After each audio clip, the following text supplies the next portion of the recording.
আল্লাহ কেন আমাদের এই কষ্টকর দুনিয়া সৃষ্টি করেছেন। তিনি তো সব জানেন, আগে থেকেই জানতেন এই দুনিয়া কঠিন, আর অধিকাংশ মানুষ জাহান্নামে যাবে, অধিকাংশ তাকে বিশ্বাস করবে না, অধিকাংশ পাপ করবে। তা জেনেও আল্লাহ কেন বানাইলেন?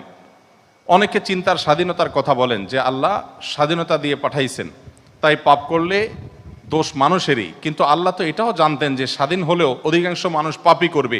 তাহলে কি বলা যায় আল্লাহ জাহান্নামে যাওয়ার জন্যই আমাদের বানাইছেন? এটা কি জুলুম না?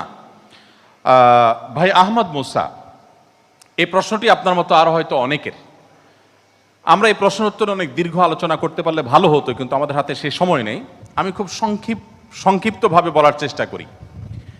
প্রথমত, আল্লাহ সংক্রান্ত যত প্রশ্ন আছে আমাদের, এই বেশিরভাগ প্রশ্নের গোড়ায় একটা বড় ধরনের গলদ আছে। সে গলদটা হলো, আমরা আল্লাহকে আমাদের মতো ধরে নিয়ে প্রশ্ন করি।